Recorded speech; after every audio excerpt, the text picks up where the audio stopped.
how you do a podcast, but it is what it is. Okay, one moment. I'm just going to make sure everybody is able to see me. Sadly, Kirsty can't be here today because it was her birthday yesterday and she is taking a much needed break, which is fine. We'll let her do that. I'm going to take my glasses off because, oh no, I'm going to put them back on. Okay, so I'm going to do this on my own. I haven't done this podcast on my own before, so I'm going to do this on my own. I hope if you're tuning in, you can hear me okay. Let me know if you can't. We go live every single Friday, unless it's a break. We go live from 10 a.m. for about 45 minutes to an hour. And we go live on YouTube and Instagram. And then this is repurposed as a podcast, and you can listen to the VA Live Lounge on all your popular streaming channels. So go search for that. And it's also on YouTube as well. I am more than a VA. So today we're going to be talking about building your VA business around the school run. Now, for some people, they'll have already got this nailed, but for others, they might be starting as a VA or they might be thinking about becoming a VA and not quite sure how to do that juggle. And I'm going to tell you now how I've got experience, extensive experience. It's not just about being a VA, of running a business whilst doing that juggle, because I've been in business 22 years and my kids are now 15 and 14, but I've gone through the nursery stages, the preschool, and all of that to build that business. And it felt, I think, back in those days, more complicated. Like when they were really small, it felt more complicated. And I think the reason is I probably put the business first in some respects, where I almost, prioritize clients or customers or work, and then it was like just a hindrance to have to take the kids to school, and that was impacting my work. Oh my God, the stress. But you kind of get more comfortable once you build your business. You get a lot more comfortable in running it and being the CEO of your own business. And we talk about this a lot in the VA Live Lounge, where a lot of virtual assistants show up as not a business owner. And when that happens, you become an employee. And when you've got an employee mindset, it means that you feel guilty all the bloody time because you're constantly worried about letting people down. And so now, like, I don't have to do the school run anymore, thank God. But now I would totally not care. Like, that would come first, and everything else would be built around that. So we're going to talk about that, and I encourage you to ask questions if you are joining live. If you're not, you can always email me at support@morethanacrm.com. Why is that my email address? Because we have the best CRM system ever for virtual assistants. Just head to morethanava.org/CRM to find out more and get your 14-day free trial. Okay, so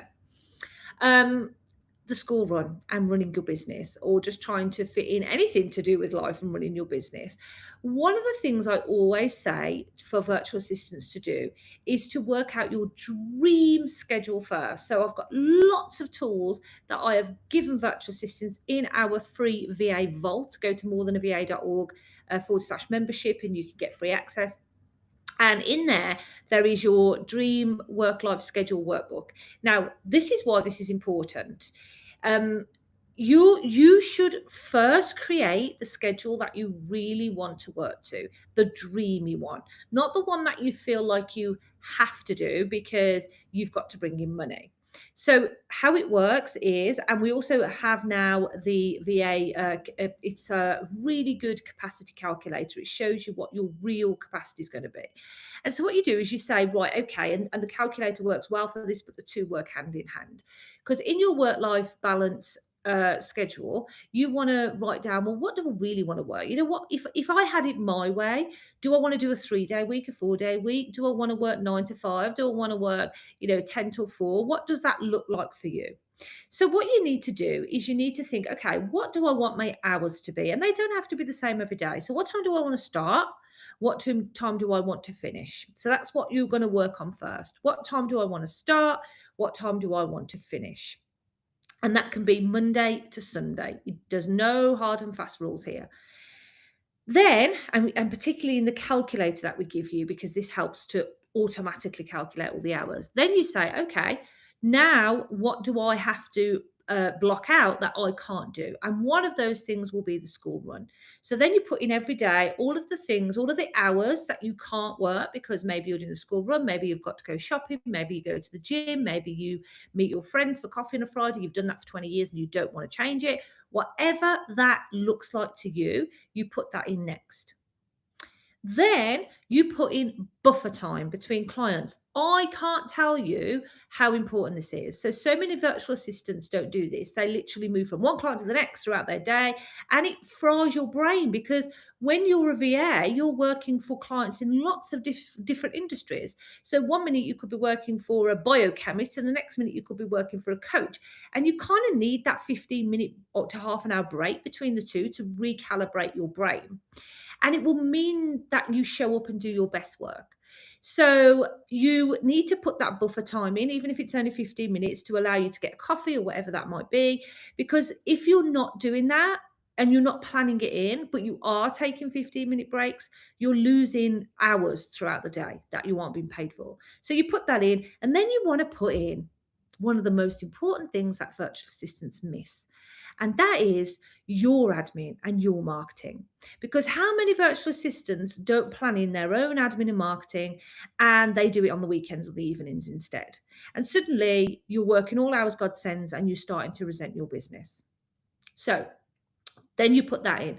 Once you've got in your start and finish times, the times that you can't work, maybe because you've got the school run, your buffer times, and what was the last one that I just said? Yeah, and your admin and your marketing, then you'll see what your true capacity is. And you might have found that you've gone from an 8-hour day to a 5-hour day. And what you should then do is work out your pricing based on that. So you work out, okay, well, how much do I need to earn, and how many of those packages do I need to sell to get to that? And if it's unachievable, what if I raise the prices? What you can't do is negotiate on your capacity. So you shouldn't be increasing your hours, you should be increasing your rates. And that is one way, early doors, of making sure that you're never going to feel guilty for having life commitments throughout your business. So in order to get that school run in, you first have to plan it in. And what you can't do is be apologetic about that. The next thing is being super honest with clients. So if you do have to do the school run, then you have to make it like a natural time blocker. It has to be the non-negotiable that sits in your diary every single day. And so you have to tell clients, and that's not just the morning, is it? It's going to be the evening or the afternoon as well. And you have to protect those time blocks really fiercely. So you have to tell clients upfront and not be afraid that you're going to lose them by doing that, because it's ridiculous. Like, even in the workplace, people have to make concessions. So you're going to say to any clients that you have a discovery call with, if you're the one delivering the work to them personally rather than taking on associates, you're going to say, look, no problem, I can do the work. However, I do the school run every day at this time, and I'm afraid they're non-negotiable, so I won't be available during those hours. If that client is going to be like, that's not for me, that isn't the client for you, because your child or your children has to come first. So you need to make sure you're being really clear about it on that call. Do not fall into the trap of making yourself sound really available, because when you start getting calls and texts and emails and you're on that school run, you'll be focusing just on those communications, and you'll be worried and thinking, oh my God, I've got to get back, I've got to answer the call. And the way you show up for your child will be fundamentally different. I know, because I've done it. I have been that mom screaming at the kids like, oh my God, hurry up, get out the car, I've got to get back, I'm going to be late, I've got to have a client call. Like, no, just don't do that. And then you've got to think about things like, well, as I've just said, setting your availability from day one. Most clients, they won't care. I'm going to tell you now, they will not care when you work. They just care that the work gets done. And too many freelancers, let alone virtual assistants, get caught up in this thing about feeling like clients are going to want you there all the time. They don't care. They just want to know you're going to do their work. And for some of us, it might not be the right time if when you're doing the school run to take on clients that actually do need regular hours. They need this 9 to 5. That might not work for you with that client. And you have to know that early doors. You have to kind of have your ideal client persona built out in your head. And likely they're going to be parents too, so they understand your struggles. So please don't hide your schoolwork hours. You need to make sure that you're reframing your brain, that telling people that you have children and you have the school run is not unprofessional. It's a boundary. Okay, that's how you have to see it. It's a boundary that you need to protect, and it's not unprofessional. And you can build a standard response into your terms and conditions. So you can say, I'll respond within a few hours during working windows so that clients aren't sitting waiting for an instant reply. I mean, I would make that crystal clear anyway to any VA, whether you've got children or not, that responses aren't instant because most VAs will start the clock on a client and let's say client A, and then client B starts texting. Well, you have to stop client A's work to answer client B. So actually, what you want to do is finish this client's work first. So you should have that anyway built into your terms that you don't respond instantly all the time. You'll try where you can, but if not, you'll be in touch within a couple of hours to give a reply. So you just need to avoid setting a precedent of responding at 7 or 9 p.m. And once you do it, because once you do that once, clients will expect it all the time. So it's not that you're saying you don't start work till like 10 after the kids have gone to school. You can start work super early in the morning, take that break when you're doing the school run, again on the evening, and you can say, I work these hours, but generally between the hours of 8 till 9 a.m. or whatever it is, 3 till 4, I'm not available because I do the school run. I'm just going to check, see if there's any questions. And if you do have any questions, please feel free. And if you want to share your experiences as well, if has a client ever said anything to you about doing the school run, I think you'll find that most won't. They'll be really understanding. And then you can make this work in a really practical way. So I am massive on automation and CRM systems. Anyone who's listened to the VA Live Lounge back episodes will know that. And so there's a lot you can do to automate your system. So it almost feels to clients like you're still there. And trust me, I know this is possible because I've traveled a lot and I've been in time zones that aren't the same as time zones where I live in the UK, and clients would be none the wiser. So you can really systemize your business, and I do highly recommend more than a CRM for virtual assistants. I do really believe if you systemize your business, you can kind of make it feel like you're there anyway. So batching all your admin and emails rather than checking constantly throughout the day is a really good way of doing that. So having those blocks of time. I'm personally a big fan of telling clients these are the hours I work for you.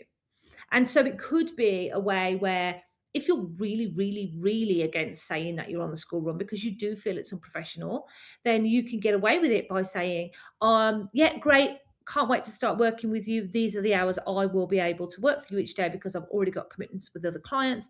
And so I'm going to be doing 3 o'clock to 4 o'clock, or, well, that's probably school run hours, but 2 o'clock to 3 o'clock, whatever that might be. And this is almost a bone of contention with some VAs who don't want to do this. They think that it's not a good idea, but I think it's a brilliant idea. And this is the reason, right? When you've got clients, let's say you've got a 5-hour client. And by the way, we've stopped doing that because it only equates to about 15 minutes a day and it's just more hassle than it's worth. But let's say that's what you've got. It's important you make that really, really clear to clients. So if you've got a client that's coming on board and they're a 5-hour plan, on that call, that discovery call, you should say, that's absolutely fine. Just so you know, that is about 15 minutes a day. Do you think that's going to be enough? And just put that back to them. They'll probably go, no, it's not going to be enough. And so they'll want more. It's a sales technique. And if it's a 10-hour client, I think it works out to about 25 minutes. 15 hours is about 45 minutes, and so on and so forth. And so you tell the client that in that discovery call. And then you say, in order for me to properly plan out my day and make sure that I am able to deliver work to all of my clients consistently, I like to put that in a block of time. So although I understand that there needs to be flexibility, and at times you might need to contact me for additional work, that's not a problem. However, these are the standard hours that I will be working for you.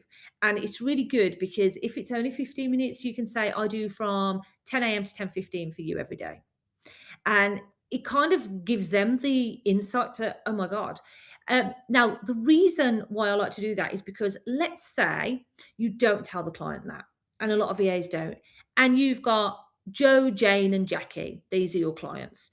Joe, you always work for at 10 a.m. in the morning for 15 minutes.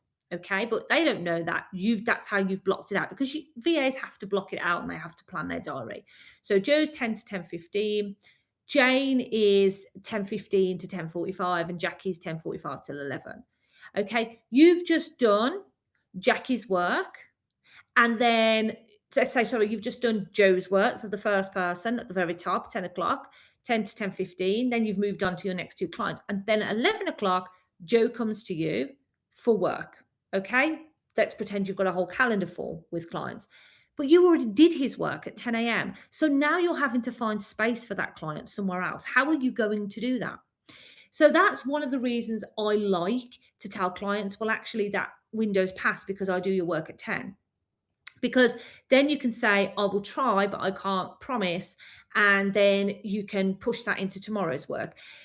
Because if you don't do that, you'll constantly have to find time from somewhere else, and you end up going into your evenings, and that is wrong. It's just wrong. So that's just personal preference. I like to do that. If you've got an opinion, let me know. But yeah, it's another good way of showing that you aren't working school run hours.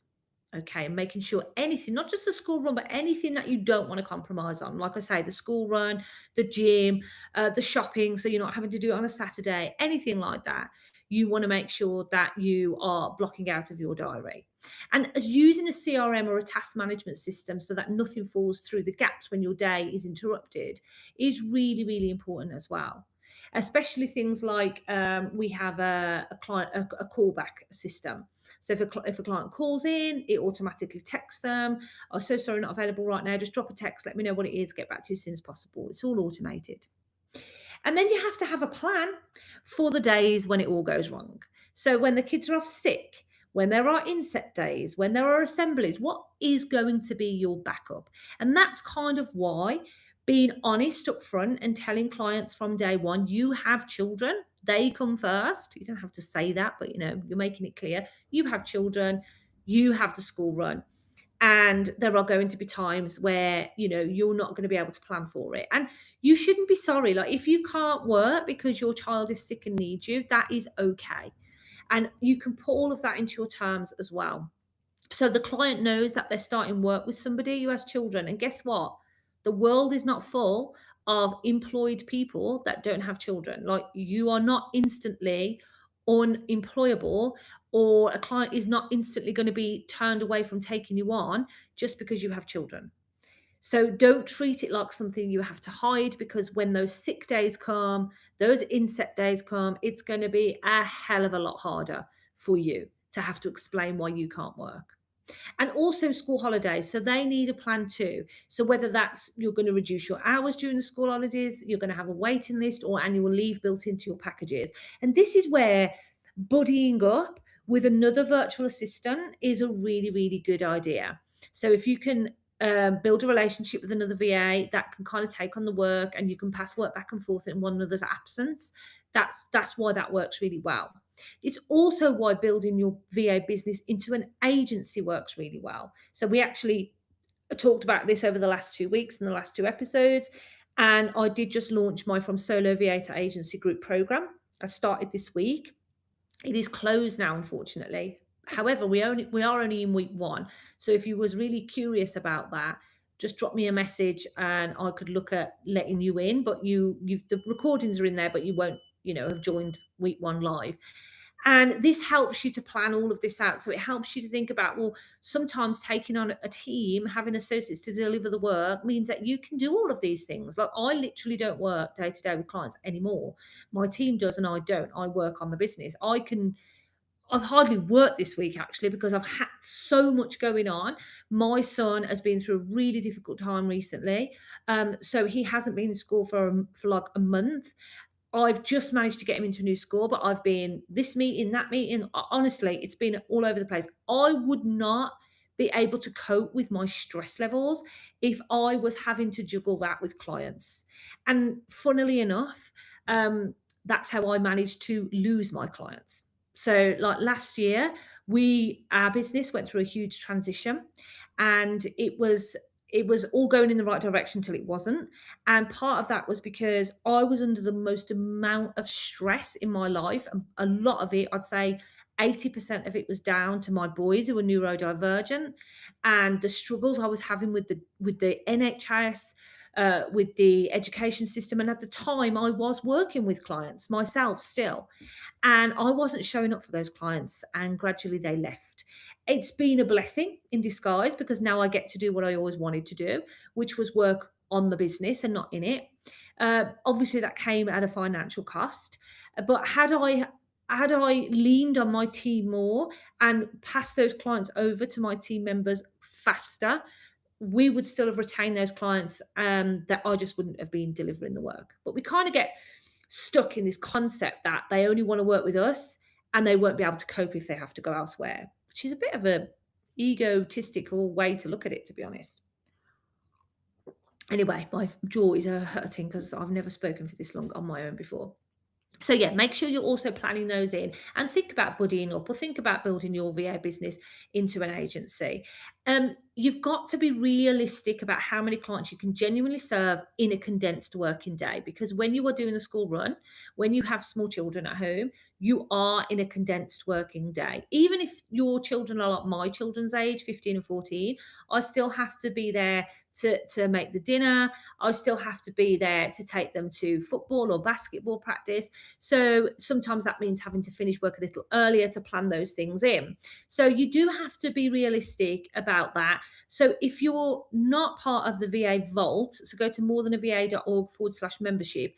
It's free. And we've got the calculator in, I'm sure it's in there, but yeah, the calculator should be in there, which is your VA capacity calculator. And it helps you plan all this. And trust me, it's game changing because you'll go from literally thinking you've got this many hours to actually realizing you've got this many hours. But the great thing is, I encourage you to raise your rates. One of the things that I just spoke about on TikTok Live, which I do every Thursday at 12:45, 15 minutes, is developing rungs, sales rungs in your business. And it's what we've just taught in week one of From Solo VA to Agency as well, where you build out offer rungs to make more money in your business. So that's another thing. If you're thinking, well, oh my God, Lisa, yes, I would love to be available for the school run every day, but I will never make any money as a VA because I'm not going to then have enough hours. You can change the way you sell your services to make more money. I'll give you a quick example. Let's say you are a tech VA. You can offer an initial free audit, so let's say a systems audit. It could be low cost or free. I would recommend free. It's almost like a lead magnet. Somebody's going to say, yeah, I'd love to have that. On the back of that, you can then put an audit summary together and say, I'd love to be able to help you systemize your business. Or you could do, like, let's say, a system sprint, a CRM sprint, whatever you want to call it. And it's £97, low cost. You've got them in the door now. That relationship you're going to start to build with that client whilst you're doing that initial work with them, which is really low cost. They're going to see tangible results. They're going to have time to build trust and relationship with you, which is then going to make it really easy for you to sell your bigger offer, which is your ongoing retainer. But you've made money in an extra step along the way. And the other thing is looking at your packages, and lots of VAs do 5, 10, 15, 20-hour packages. That's it. Everything's thrown in. Don't do that. Split it out. Think about the skills that you're offering and make them their own packages. So we do admin plus marketing, admin plus tech, and simply admin primarily. And so people who want marketing and tech have to pay more. So that's another way to do it. And we gave everybody in the cohort for the group program a intensive workbook to work through to help you really think about your packages this week and how you can make more money by selling your services differently. So don't feel like having commitments like a family means that you are going to make less money, because you can make more money with what you've already got. Okay, and don't oversell your availability to land a client and then scramble to deliver it. You've got to be brave enough to be honest right from the beginning. So I've got somebody who's asked a question. Very curious to hear on the financial model of running a VA agency. So we've just run a free masterclass about hiring VAs, associates, which has gone now, unfortunately. And we have got the group program, which will be re-released as a self-led course. So if you want to DM me your email address, I'll send you over the info for that. But in there, we just covered in week 1 profits and packages, which is looking at the financial model. So it shows you how to rate your business, how to charge, how to pay your VAs, and what the profit margin really is and what it can be. It's very realistic. I don't like to pull the wool over people's eyes. It's difficult in the beginning, but it can become very lucrative later on. So if you're curious about that and you want to know more, just drop me your email and I'll send you some information over. And if you've got any more questions about this, then obviously pop those in while I ramble on by myself. I'm amazed that I've got through half an hour all by myself. How dare Kirsty go off? But yeah, so be realistic about your hours and like I say, your packages as well. So you've got to think about how you can diversify your offer and how you can make it more lucrative. You can do VIP days. You could turn things into digital courses. So let's say you offer, I always say inbox detoxes, right? Like every VA seems to offer an inbox detox. I did. I never sold one, not one, right? But it is a problem. So what if you turn that into a self-led course?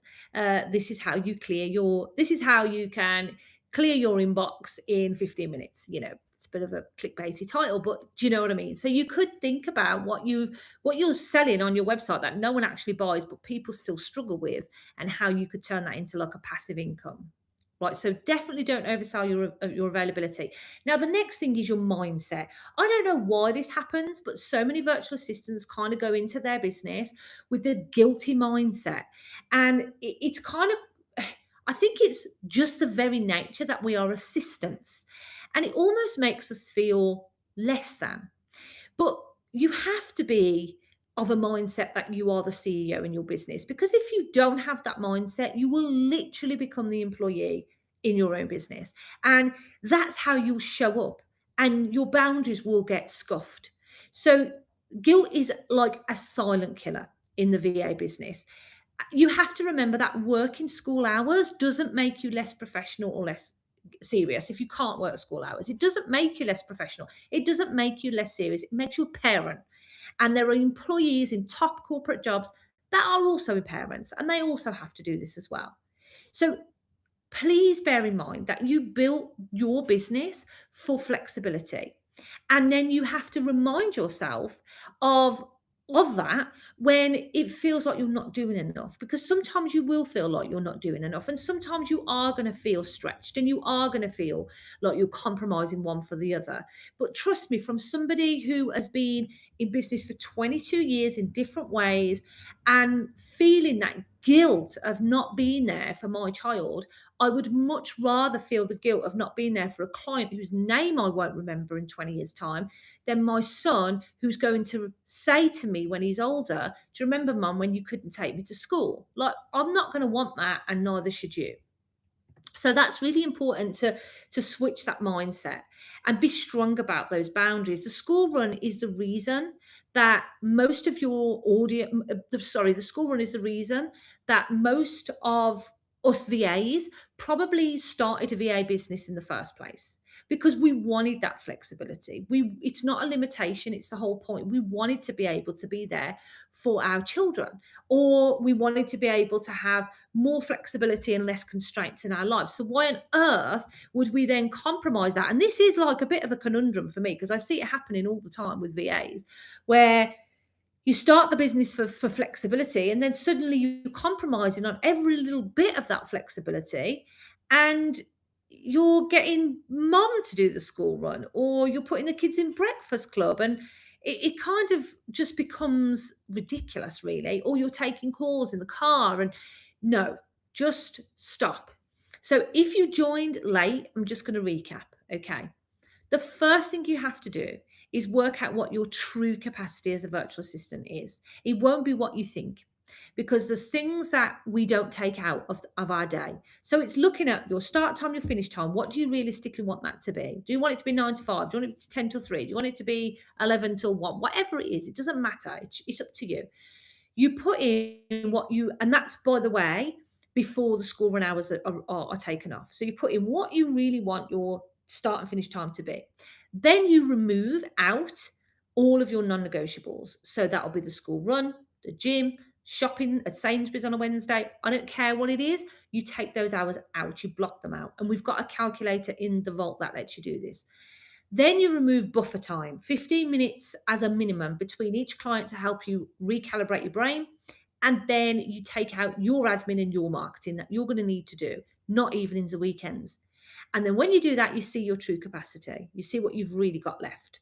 Then you need to work out if what you are charging now is going to be able to be sufficient enough versus the amount of hours that you know you've got available. And if the answer is no, then it's looking at your pricing, and it's thinking about how you can diversify your offer, how you can sell your packages differently, how you can sell them for more. So, for example, you could have a 10-hour tech package for £450, but you could make that look like a really valuable package by offering a one-off VIP tech setup day, still only 10 hours, but you throw in an audit and something else that really isn't going to take a lot of time or cost a lot, and you sell it for double, because perceived value is what sells. Okay, then you're going to do that, and you're going to earn more money by working less hours. That's the dream, right? You're going to build into your terms and conditions the fact that you might not always be able to be responsive straight away. You'll answer within a few hours. You're going to tell clients upfront on calls that you can't do certain hours. And I would consider, as I said, giving clients actual time blocks, like, this is the time I work for you. These are the hours that I work for you. And I understand you might need me every so often outside of those hours, and I will try my best to accommodate you. But in order for me to plan my capacity and plan my schedule, I have to give clients time blocks. Remember that mindset shift. Don't be guilty. Show up as the CEO of your business, because you are, or the director if it makes you more comfortable. You are the owner of your business. You built it to be flexible. You built it to live the life you want to live. You're an assistant. That's your title. But the reality is you're helping someone else manage and build their business. And that is freaking awesome. So without you, what are they going to do? They need you more than you need them. That's how you should reframe your brain. And clients will respect you. Like, once you're honest up front and you have those frank conversations with them, they will respect that. So don't be scared of it. So, okay, I am going to end there, because I think half an hour for me talking on my own is pretty good. And I hope it's been helpful. I know that I've mentioned building an agency rather than trying to deliver your services yourself, which is exactly what I did in my business. I built my VA agency to a 6-figure turnover in less than 4 years by implementing a team. And so I've been through the mill. I know how it works. I know the mistakes. If you want to know more about that, just DM me your email, and or just DM me, and you don't have to send me your email if you don't want to, and I'll just reply to you. But listen back, especially to the last 2 episodes. The last one was about knowing when you're ready to hire, and the one before that was talking about building a VA agency. So there's loads of interesting discussions that we've had in there, particularly the one before last. In fact, I don't think I've published last week's yet. But if you go on to YouTube. You can, I Am More Than a VA. You can see all of our podcast episodes. But also the VA Live Lounge. Just check us out on Apple, Spotify, wherever you normally listen. Play us in the car. Please subscribe. Subscribe. Wouldn't it be great to get a VA podcast at the top of our industry charts? Follow on TikTok. I release videos on there all the time to help. And I do a live on there every Thursday, unless I can't, at 12:45 to 1 p.m. Short 15-minute quick win. So there's loads of resources to help you. I hope it's been helpful. As I say, don't forget to just drop me a message if there's something else you want to know. The link is, if you're listening on Instagram, there's a link there for our free resources. So hit that, join the free membership and get those resources that I've talked to you about. But ultimately, go and own your business. Okay, it's yours. Nobody else's. You created it for you. Don't let anybody tell you how to run it, and don't be afraid to do the school run. And we'll be back next week, me and Kirsty, and we might even have a guest for you. So thanks for tuning in, everybody, and we'll see you next Friday at 10 a.m.